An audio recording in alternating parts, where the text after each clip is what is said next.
Timóteo, capítulo de número 1. Nós vamos ler dos versículos 1 até o versículo de número 7. De 1 a 7.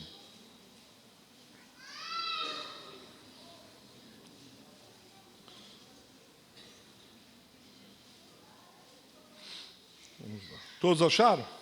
Amém. Paulo, apóstolo de Cristo Jesus, pela vontade de Deus, de conformidade com a promessa da vida que está em Cristo Jesus. Ao amado filho Timóteo, graça, misericórdia e paz da parte de Deus Pai e de Cristo Jesus, nosso Senhor. Dou graças a Deus, a quem desde os meus antepassados sirvo com consciência pura. Sirvo com consciência pura, porque sem cessar me lembro de ti nas minhas orações, noite e dia.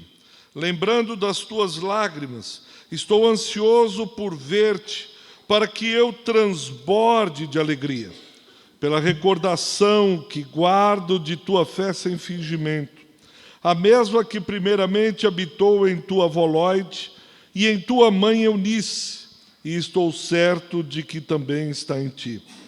Por essa razão, pois, te admoesto que reavives o dom de Deus que há em ti, pela imposição das minhas mãos.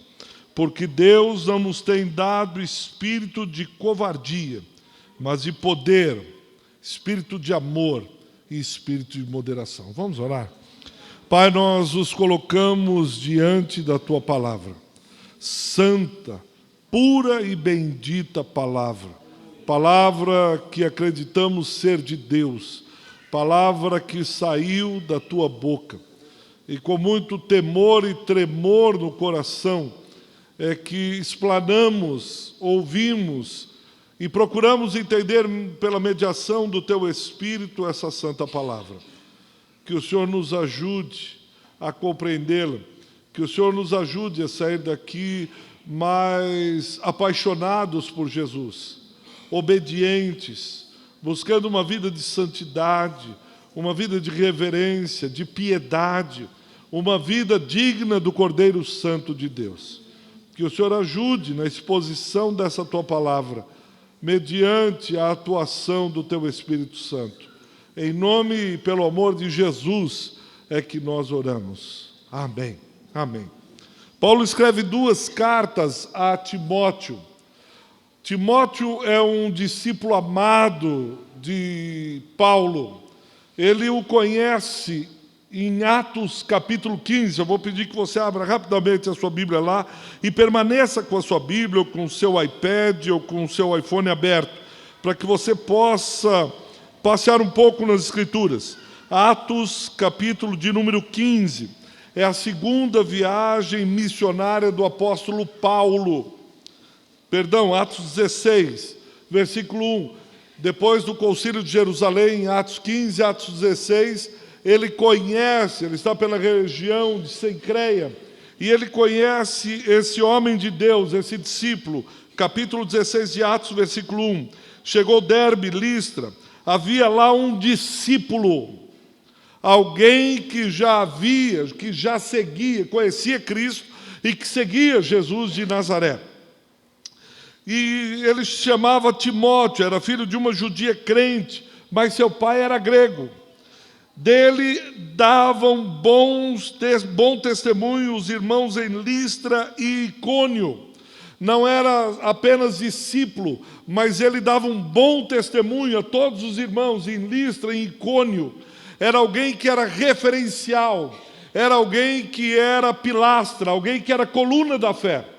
E aí o apóstolo Paulo, versículo 3, resolve que ele é esse importante testemunho deve ser seguido. Ele chama a Timóteo para acompanhá-lo. Ele chama Timóteo para fazer parte dessa jornada. E Timóteo, sem pestanejar, vai com Paulo. E Paulo começa a travar uma amizade, começa a travar um relacionamento singular com esse irmão. O próprio apóstolo Paulo vai dizer que ele não tem muitos discípulos, ele não batizou a muitos, Mas quando ele está na cadeia, como nessa carta que ele escreve a Timóteo, ele está na prisão em Roma e ele deseja ver Timóteo. Ele escreve 2 cartas incentivando o seu filho amado. E Timóteo é um homem, um jovem, melhor dizendo, daqueles raros, daqueles jovens que a gente tem gosto de ver, daqueles jovens que são verdadeiras testemunhas de Jesus Cristo. Mas essa segunda carta há alguma coisa diferente. Paulo faz uma admoestação. A admoestação é diferente de exortação. Exortação é quando você anima o irmão, você o chama e o anima. A admoestação é o que a gente chama da bronca. A admoestação é o que a gente chama do puxão de orelha. E Paulo o admoesta. É mais sério, é mais firme do que uma simples exortação. É uma admoestação. E qual é a admoestação? Veja lá no versículo 6.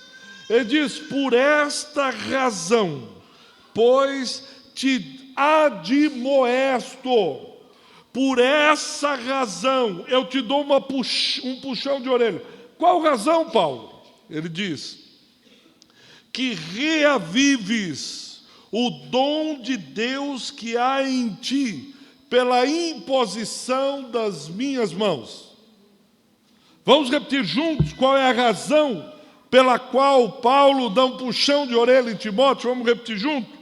Que reavives o dom de Deus que há em ti pela imposição das minhas mãos. Outra tradução, uma tradução recente, nova versão transformadora, diz assim: por isso quero lembrá-lo de avivar a chama do dom que Deus lhe deu quando impunha minhas mãos sobre você. Olha que interessante. Avivar a chama do dom de Deus que Ele mesmo lhe deu quando impus minhas mãos sobre você. A Bíblia Mensagem, tradução Mensagem, diz assim: despertes o dom de Deus que há em ti. Essa atualizada que eu estou lendo diz: reavives o dom de Deus que há em ti. Em outras palavras, ele diz: Timóteo, eu quero que você ponha chama no dom de Deus que há dentro de você, a qual um dia, pela imposição de mãos, você recebeu da minha parte e dos líderes da igreja. Ponha fogo aí nesse dom, reaviva, anima. 1 Tessalonicenses 4, Paulo vai fazer uma referência ao dom como fogo. Reavives, ou não apagueis o espírito, não apagueis o dom. Se Paulo está demonstrando, é porque de alguma maneira, eu e você, podemos ter a chama, o fogo, o dom, o carisma no grego, ou carismata, dentro de nós apagado, uma parcela do caráter de Deus, que Deus dá, concede aos homens, para que esses homens os sirvam com habilidades extraordinárias, com habilidades especiais. Eu vou repetir, presta atenção nisso aqui. Deus reparte uma porção do seu caráter, uma graça especial, algo extraordinário, que a Bíblia traduz o grego como charis ou charismata, que é a porção desse caráter, para que isso dentro de nós possa nos dar uma habilidade extraordinária, uma habilidade especial para que eu possa servir o outro. E eu e você temos a capacidade de abafar isso. Eu e você, crentes, discípulos amados, homens e mulheres de Deus, nós temos a capacidade de abafar isso, de apagar, de murchar, de retroagir, de deixar pequenino. Quem é o responsável? Eu e você. Deus deu isso. E o próprio Timóteo, Paulo admoesta. Rapaz, ei, que isso? Anima o dom aí. Põe fogo aí, Timóteo, você é novo ainda. Você é um meninão, ei. Acorda, rapaz. Você vem aqui de domingo após domingo e fica limpando o banco da igreja? Você vem aqui no domingo, chega às 9, vai embora às 11h30, tudo bem? É para isso que eu te chamei, Timóteo. Ô Timóteo, o que está vendo com você, rapaz? Ô moço, está fazendo o que da vida? Ô rapaz, ô jovem, ô Timóteo, qual que é a tua, bicho? Aviva o dom de Deus, põe fogo nesse dom. O dom está dentro de você. Aí o Timóteo deve ter olhado e disse, amém, obrigado, Paulo. Entendi. Eu posso, de alguma maneira, abafar esse negócio. Vim na igreja, de domingo a domingo, e ficar batendo papo. Posso.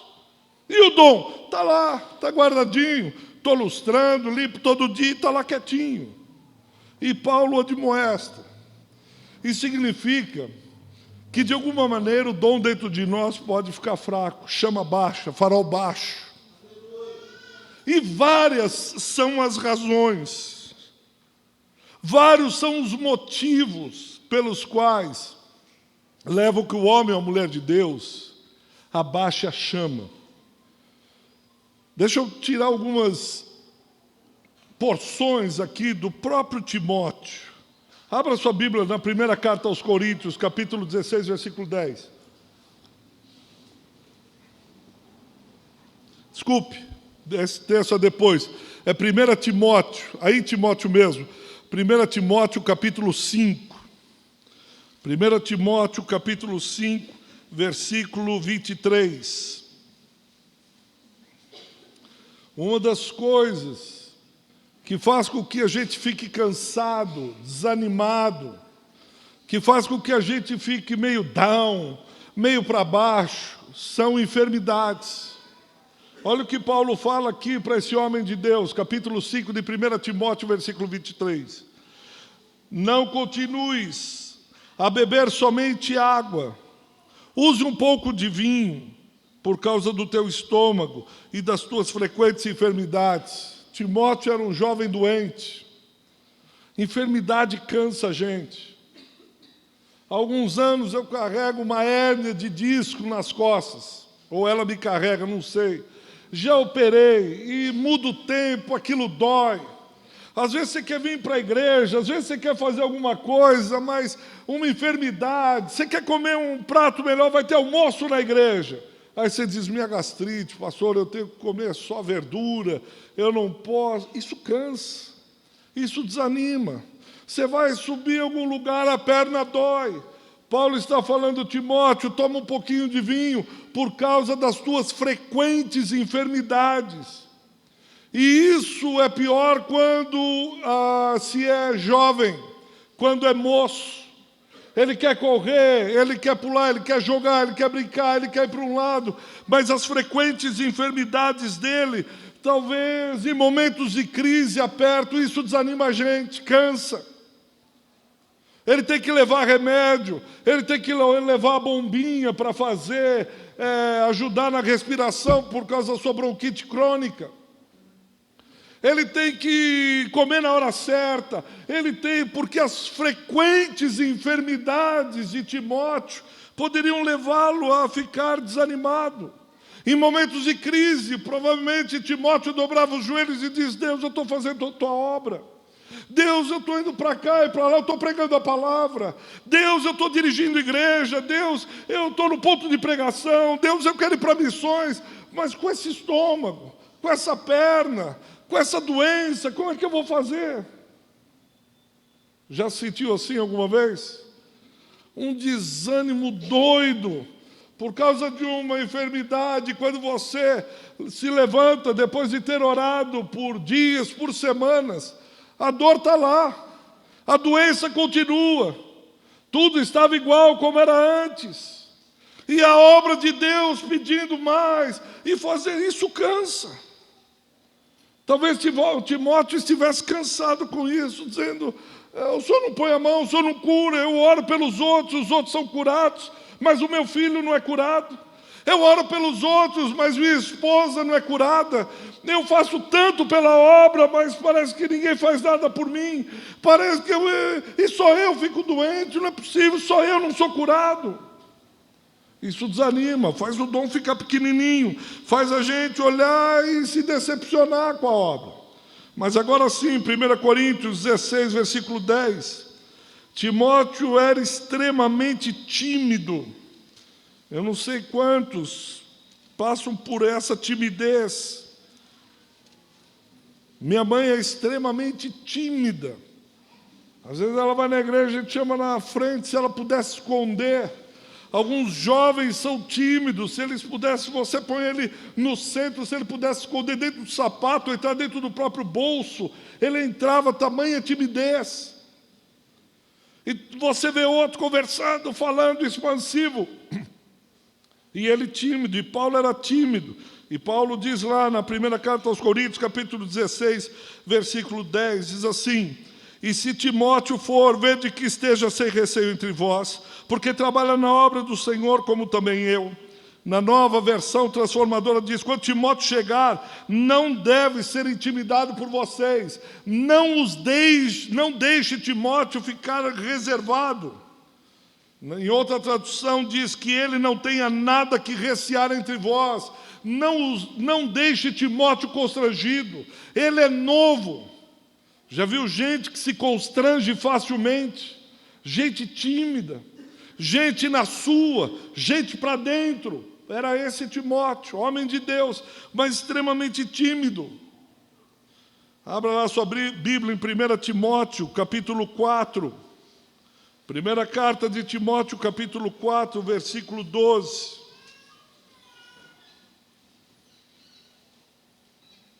Ele era jovem. O apóstolo Pedro vai dizer que jovem tem a força, mas o jovem também é instável. Ele está começando a procurar lugar na vida. Ele está começando a procurar posições. Ou ele fez faculdade e não consegue o estágio. Quando consegue o estágio, solta fogos, a mãe abraça, o pai paga pizza, ele é um felizardo. O primeiro emprego, o primeiro ministério. Eu tenho ouvido muitos pastores jovens, que coisas que a gente tira de letra, para eles é um monstro, é um caminhão. Um namoro, um noivado, mas é com essa mesmo que eu vou casar. Mas será que os sentimentos parece que se embaralham constantemente? O que é que eu vou fazer na vida? Ele é um jovem, Timóteo, e a gente vai olhando e vendo outros casarem, vai olhando e vendo outros se ajustarem na vida, vai olhando e vendo outros crescerem, e a gente ficando quieto, principalmente quando se é pastor. Um pastor já de uma certa idade, conversando uma vez com ele, e perguntando como foi o seu chamado para o pastorado, para o ministério. Ele disse, eu chegava para o meu pastor e dizia, pastor, eu quero ser pastor. Pastor, como é que eu faço? Um dia o pastor estava lá nos jovens, no encontro de jovens, o pastor o abraçou e disse, você ainda quer ser pastor? Ele disse, eu quero ser pastor. Ele disse, você está disposto a ver todos os seus amigos casando, indo para o trabalho, crescendo, e você se desgastando na igreja, teus cabelos ficando brancos, sua mulher dentro da igreja, seus filhos dentro da igreja, durante finais de semana eles saindo, passeando, e você aqui com uma vida simples, com uma vida modesta. É isso que você quer para a tua vida?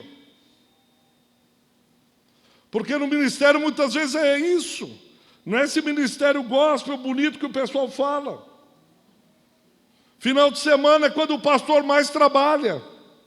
Final de semana é quando os meninos da igreja saem. Todos estão viajando porque os seus pais trabalharam e agora estão um mês de férias. E diz, ó, pastorzão, legal tal, mas eu preciso sair. Você diz, eu vou ficar com a igreja, porque a igreja cai. E as contas estão aí para pagar. O ministério não é romântico. E ele é um jovem, cheio de idealismo, cheio de desejos, cheio de coisas para fazer. Quando no sábado muita gente descansa, o pessoal do louvor está ensaiando. Ai, que bonito cantar, tocar. Vem aqui no sábado para ensaiar o dia inteiro. Isso cansa, isso desanima. Todo mundo comendo churrasco, todo mundo indo para a piscina e os caras ensaiando. Ô João, você não ensaiou de novo? Eu mandei a música, você não pegou? Nós mandamos por zap, mandei por e-mail, e você não viu a música. Nós mandamos o link, aí para o ensaio, porque o João sempre ele. Ó, pastor, de novo, o diácono João faltou. Ele estava na escala, ele ia ajudar na porta. O ministério cansa, o ministério desanima, ainda mais quando se é um jovem. Porque nós temos uma mentalidade contrária ao prólogo de João, João capítulo 1. Prólogo de João, João 1 diz que o verbo se fez carne, a palavra, a ação, o logo se fez carne. E nós queremos fazer o contrário. Queremos virar apenas e tão somente palavra. Queremos, de alguma maneira, virar e morar somente no céu. Não queremos encarnar a missão. Não desejamos uma missão encarnacional. Uma missão que dá trabalho. Nós queremos virar verbo. Mas alguém arrumou essas cadeiras aqui. Alguém preparou esse carpete. Alguém pagou essa luz. Alguém pensou e sonhou com ar-condicionado. Enquanto estamos aqui sentados, tem gente trabalhando com as crianças. Isso é corpo. Isso é ministério. Isso é serviço. O servo serve, se o servo não serve, não serve. Está no serviço. E isso desanima quando você está carregando um caminhão e 2 ou 3 com a mão no bolso dizendo: quem escolheu essa cortina, pastor? Poderia ser aquela que tem uma abinha assim, né? Essa aí é meio... aquele babado, é meio brega. Por que não tampou aquele ventilador, pastor? E você... ora, e pega aqui, e vamos lá, Jesus abençoa, e vamos lá para o parque não sei aonde, vamos lá para não sei aonde, pega o outro ali e tal, e o cara assim, e só 2 ventiladores ali atrás? Poderia pôr um pouco mais para o canto, né, o ventilador, fica muito, está centralizado. Tem um irmão na igreja assim, e quando eu fui chamar, disse: irmão, pera um pouco, ele disse: pastor, não tenho culpa. Eu disse: por quê? Meu olho é clínico, eu olho, é só eu bater o olho, e ele fica olhando se a lâmpada está bem centrada, o ventilador. E ele disse: eu não tenho culpa, porque o meu olho... Conhece gente assim? Não precisa olhar, olha para mim. Não precisa olhar, que senão vai começar a ser pastor. Eita, fala, Jeová, fala que é para ele, ainda bem que eu trouxe ele hoje aqui. Isso desanima quem está no ministério. O louvor hoje errou uma nota, né?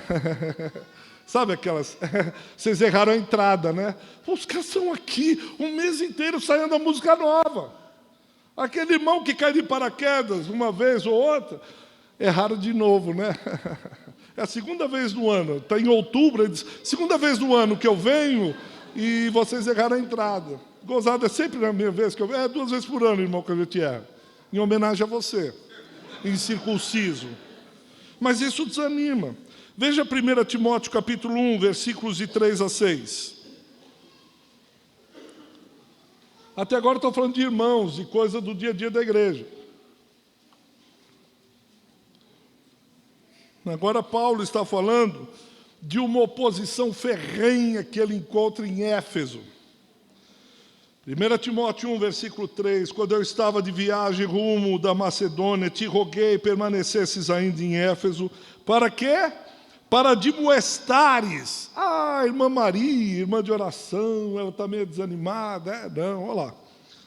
A certas pessoas, a fim de que não ensinem outra doutrina, versículo 4, nem se ocupem com fábulas e genealogias sem fim, que antes promovem discussões do que o serviço de Deus à fé. Ora, o intuito da presente admoestação visa o amor que procede de coração puro, consciência boa e fé sem hipocrisia. Desviando-se algumas pessoas dessas coisas, perderam-se em loquacidade, tagarelice, falar. Conhece gente que fala, capacidade de falar e não dizer nada. Ele é capaz de discursar 1 hora e você diz: o que ele disse? Também não entendi. Loquacidade frívola, pretendendo passar por mestres da lei, não compreendendo todavia nem o que dizem, nem os assuntos sobre os quais falam, com ousadas asseverações, nem eles entendem. Depois de 1 hora você diz: irmão, o que você quis dizer? Ele diz: não sei.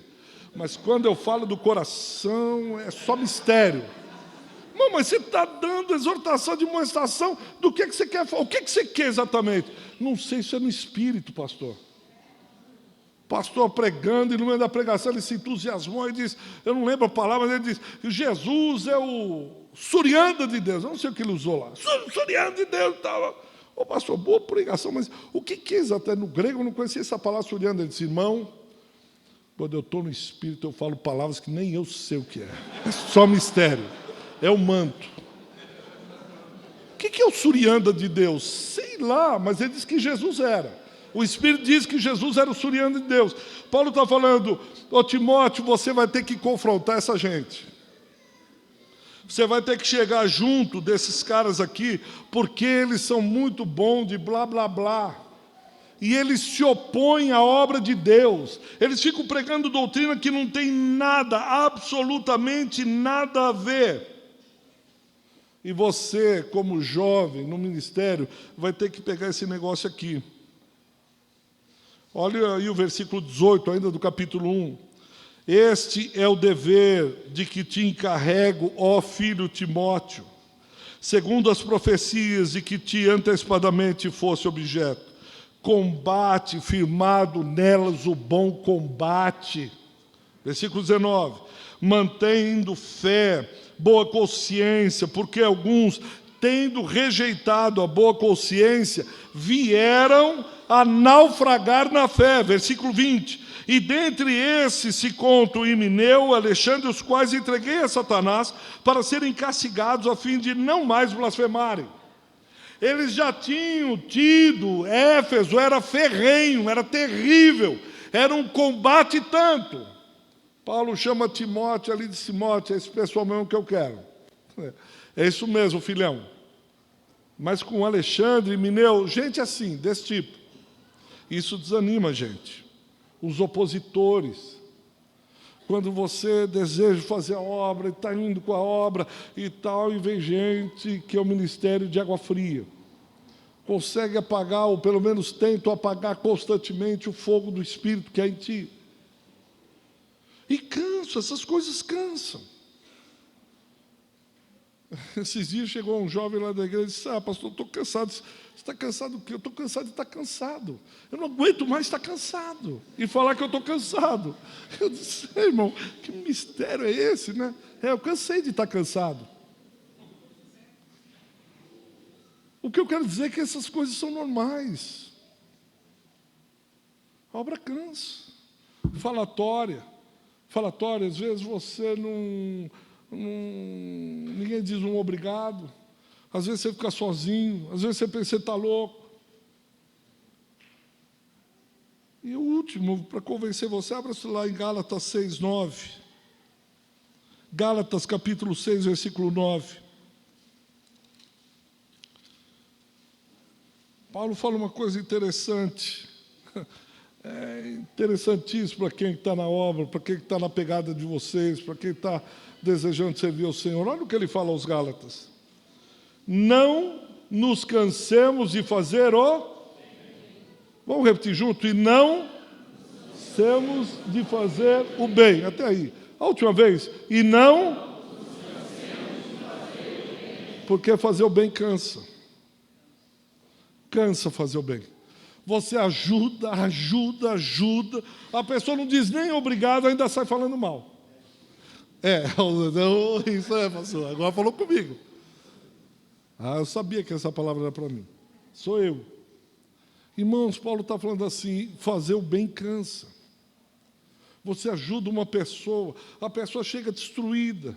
Tua vizinha, teu tio, teu primo, tua sogra, teu cunhado, teu irmão, tua irmã, você ajuda, se dá, pega um tempo que você não tem, dispõe de um dinheiro que você vai fazer falta, e você ajuda, faz o bem, e ainda a pessoa chega. Aí a segunda, terceira, na 28ª vez, isso cansa, isso desanima.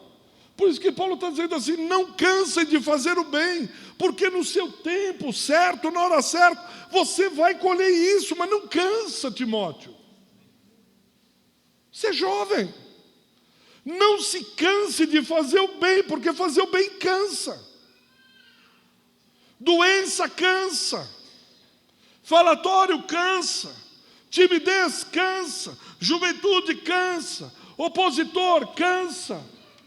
Igreja cansa. Ensaio de louvor cansa. Diaconia cansa. Presbiterato cansa. Arrumar a cadeira cansa. Igreja todo domingo. Até o pastor, que você fica cansado do pastor. Você olha e diz, pô, bem que o pastor podia chamar um outro para falar. Dá um tempo, um pouco, não aguento mais ouvir a voz dele. O ministério muitas vezes cansa. Claro que nessa igreja isso não acontece, mas a minha acontece. A pessoa às vezes cansa. Cansa da mulher do pastor, cansa do filho do pastor, cansa de você mesmo.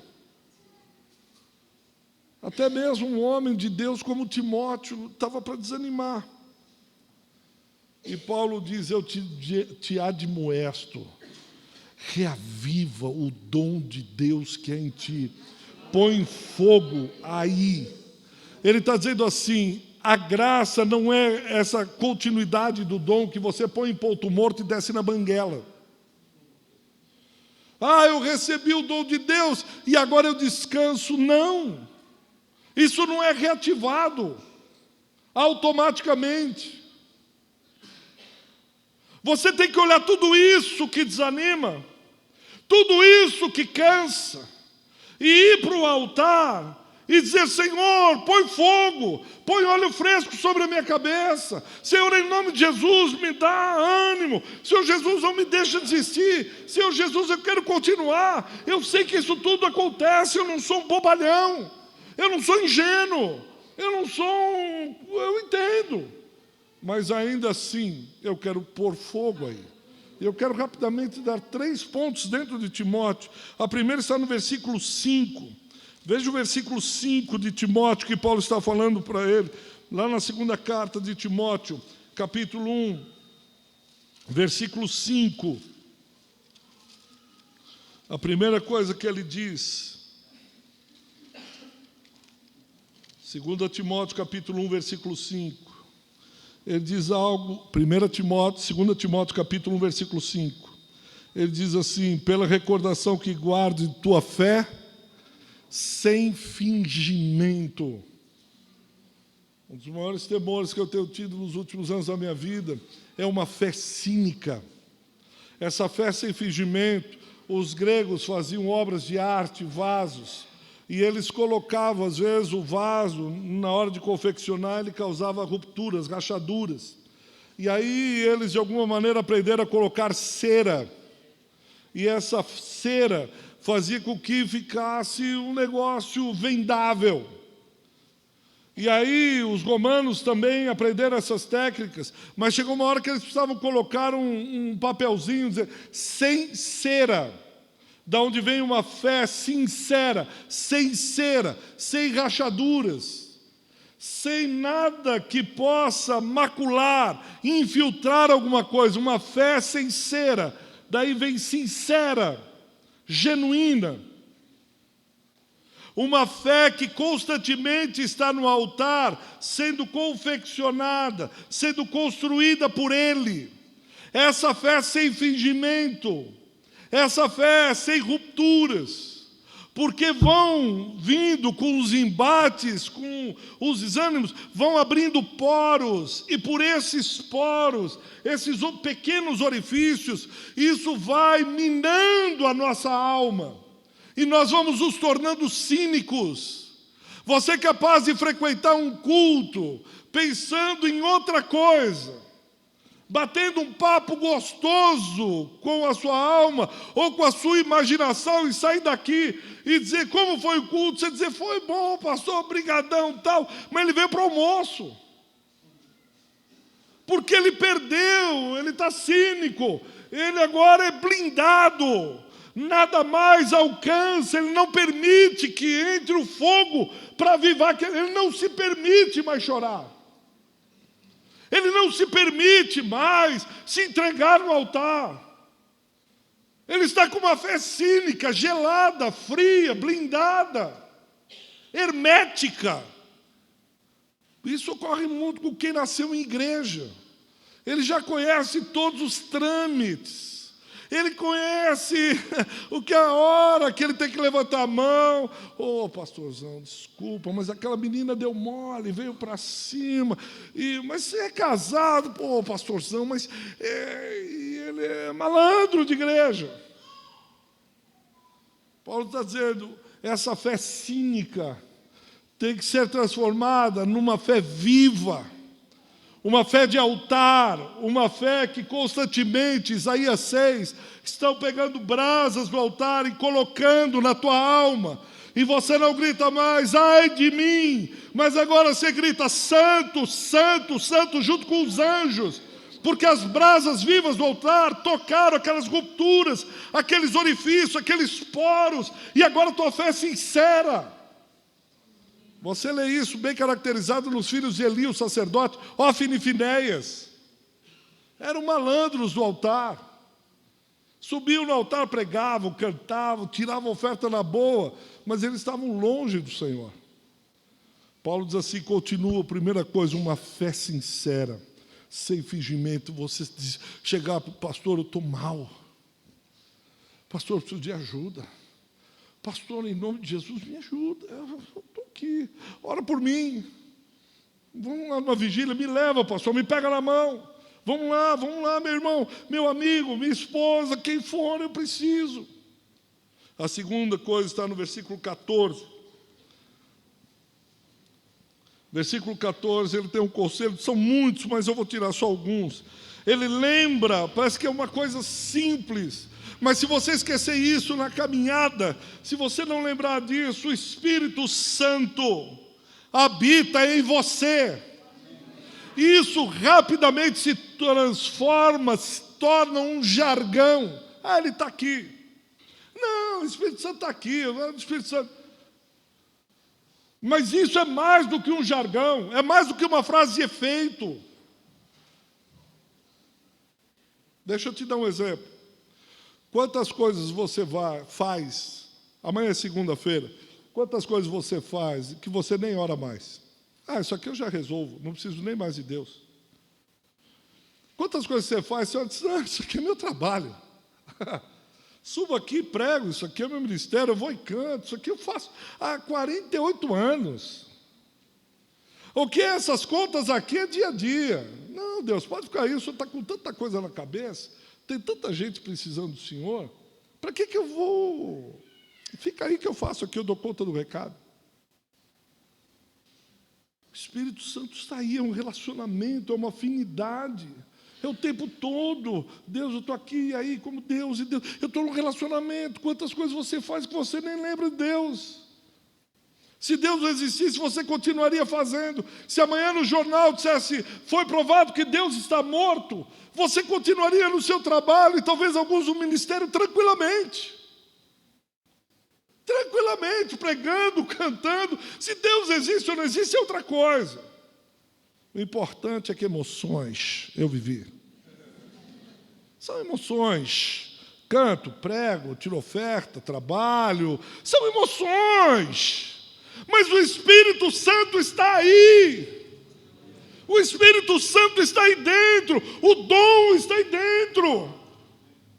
Ele é o socorro bem presente. Ele é o auxílio na tribulação. Deus, ou o Senhor me ajuda ou eu morro. Deus, sem tua graça eu acabo. Sem tua graça a igreja murcha. Vem, vivifica, vivifica a tua igreja. Vem, vivifica, vivifica. Porque sem tua graça ela murcha, ela fica sem graça. Não vale a pena.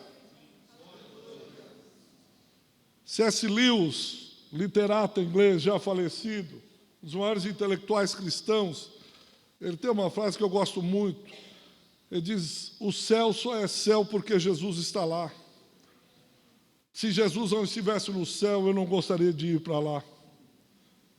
Céu é céu porque o noivo está lá, só por isso. E por alguma razão desconhecida, ele decidiu habitar aí, fazer morada, residência, ele tem CEP, é aí dentro de você. E Paulo, parece absurdo, mas ele lembra isso a Timóteo, Timóteo, filhão, o Espírito Santo está aí. apesar da timidez, da enfermidade, apesar da oposição, apesar de tudo, o Espírito Santo está aí. Ele decidiu morar em você. Ele decidiu, não é só um poder. Não é poder, power, give me power. Eu tenho poder, deixa de ser bobo, rapaz. O Espírito Santo é uma pessoa. Ele quer intimidade. Ele não é uma bateria 12 volts que vai... aviãozinho, helicóptero, Matrix e tal, não. É uma pessoa. É uma pessoa que se relaciona com você. É uma pessoa que tem vontade, tem desejo. É Deus. É Deus. É Deus habitando em você. É Deus. É Deus. Pelo amor de Deus. Não é uma bateria. Não é um trovão. Não é um gerador. Alguns usam o Espírito Santo como se fosse um gerador. Me dá poder. É uma pessoa. E parece absurdo. Ô Paulo, você está falando com Timóteo, meu. Você sabe o que é Timóteo? O cara é bom pra caramba. Pois é, até Timóteo, até eu preciso lembrar disso. O Espírito Santo, Timóteo, habita em você. E por fim, veja o versículo 9 do capítulo 1.